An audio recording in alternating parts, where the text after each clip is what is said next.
नमस्कार मित्रों, खेल और खिलाड़ियों की आवाज़ खेलपथ में आपका हार्दिक स्वागत है। दोस्तों, भारतीय ओलंपिक संघ के कोषाध्यक्ष आनंदेश्वर पांडे यारों के यार हैं। ये अब तक 6 ओलंपिक खेलों में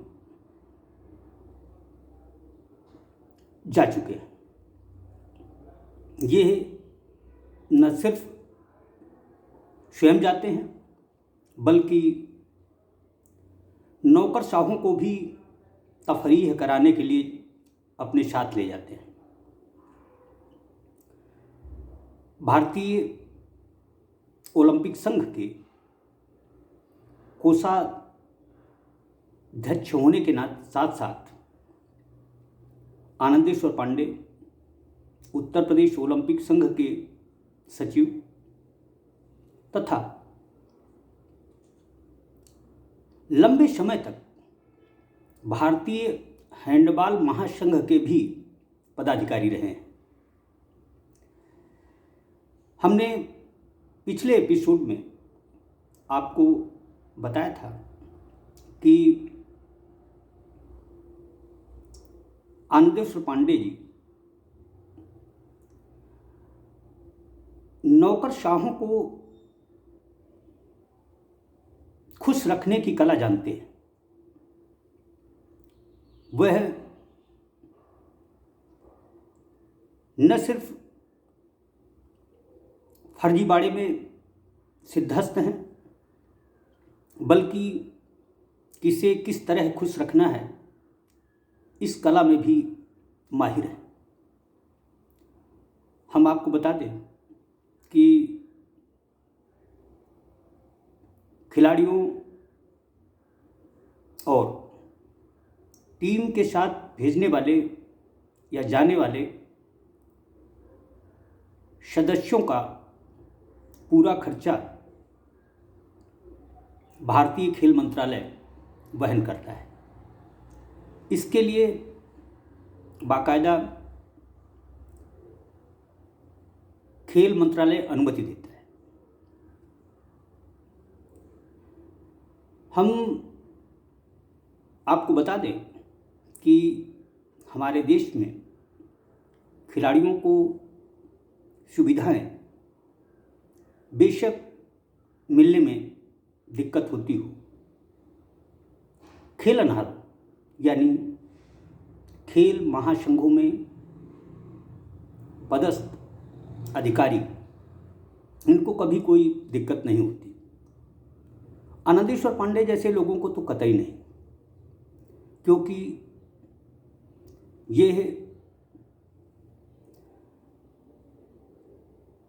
सरकार से किस तरह पैसा आहरित करना चाहिए इसकी कला में माहिर है। हम आपको बता दें कि भारतीय हैंडबॉल महासंघ ने एक शिकायती पत्र दिसंबर माह में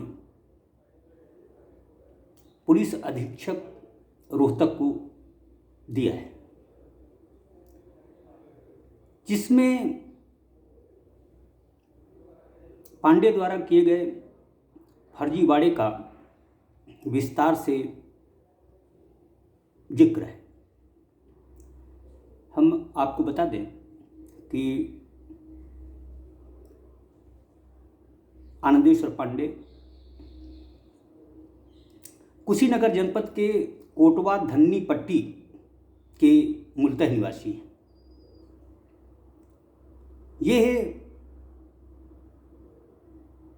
लंबे समय से संगठनों की राजनीति कर रहे हैं। अभी कुछ दिन पहले कुछ आपत्तिजनक फोटोज वायरल हुए थे।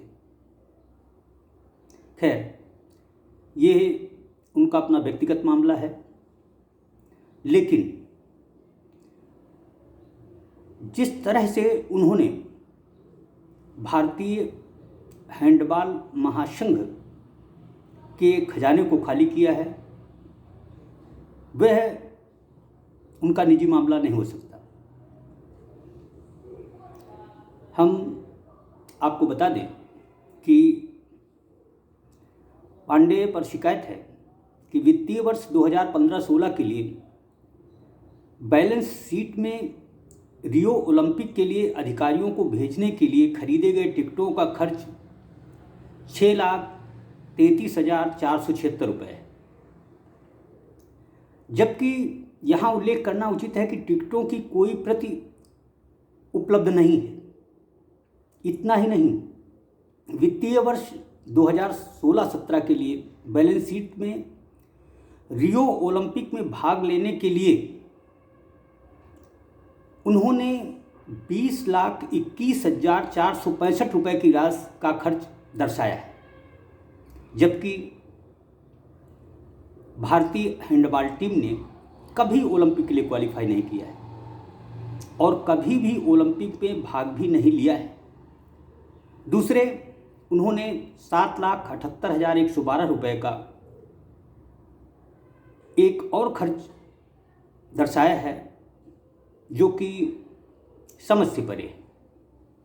दरअसल यदि उन्होंने खर्च किया था तो अधिकारियों को ले गए थे तो उनकी टिकट या जो भी चीज़ें हैं वो सब बैलेंस शीट में दर्ज होनी चाहिए, उनके साक्ष्य संगठन के पास में होने चाहिए।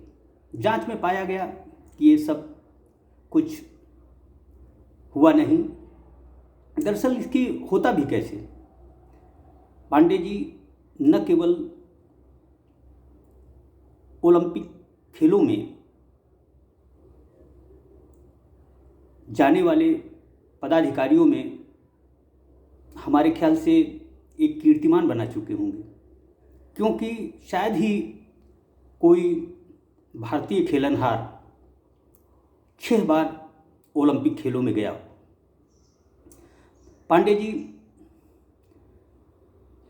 न केवल स्वयं जाते हैं बल्कि नौकरशाहों को भी ले जाते हैं। पांडे जी के याराना को लखनऊ में लगभग सभी लोग जानते हैं। दरअसल नौकरशाहों को खुश रखने की वजह से ही इनके सारे के सारे गुनाह माफ़ होते रहते हैं। पांडे जी ये कहते रहते हैं कि खेलों में देश का विकास हो रहा है। खासकर जब से खेलो इंडिया का तमाशा शुरू हुआ है तब से पैसे की कोई तंगहाली नहीं। यह पैसे की तंगहाली पदाधिकारियों, खासकर खेलनहारों को तो नहीं है। अलबत्ता खिलाड़ी कल भी परेशान थे, आज भी परेशान हैं। कुशीनगर के कोटवा धन्नी पट्टी निवासी पांडे जी मानते हैं कि हमारे देश में शहरों की अपेक्षा ग्रामीण क्षेत्रों में प्रतिभाएं अधिक हैं, क्योंकि उनमें शक्ति और स्टेमिना दोनों शहरी खिलाड़ियों से अधिक होता है। पांडे जी ये भी कहते हैं कि चूंकि खेलो इंडिया खेलों में प्रधानमंत्री मोदी जी का सीधा हस्तक्षेप रहता है, इसलिए यह खिलाड़ियों के लिए ज़्यादा हितकर है। जो भी हो, पांडे जी के क्रियाकलापों, फरेब, के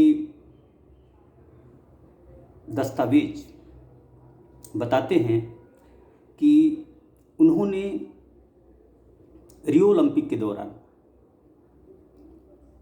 भारतीय हैंडबॉल संघ के खजाने को पूरी तरह से खाली कर दिया था। इसका सीधा असर संगठन पर है। एक व्यक्ति ने तो नाम उजागर न करने की शर्त पर यह भी बताया है कि पांडे जी ने उससे कहा था कि आप संगठन में चुपचाप बने रहो, मैं जो कुछ कहता हूं वो करते रहो,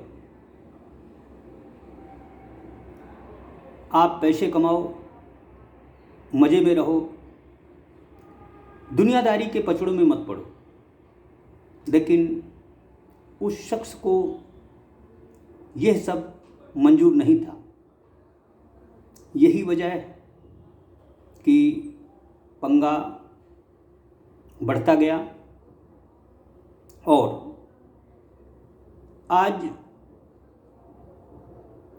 पांडे जी खुद मुसीबत में हैं। माने या न माने, हो सकता है कि हमेशा की तरह जोड़ तोड़ बिठाकर वह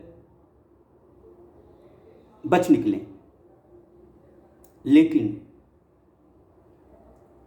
यदि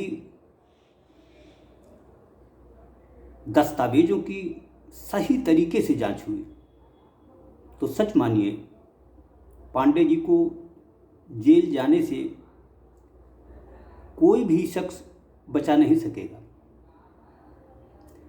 दरअसल कई बार उन्होंने लखनऊ में केडी सिंह बाबू स्टेडियम को जो अपना आशियाना बना रखा है उसको लेकर भी आपत्ति जताई गई है, लेकिन वह लगभग 2 दशक से न केवल केडी सिंह बाबू स्टेडियम में रह रहे हैं बल्कि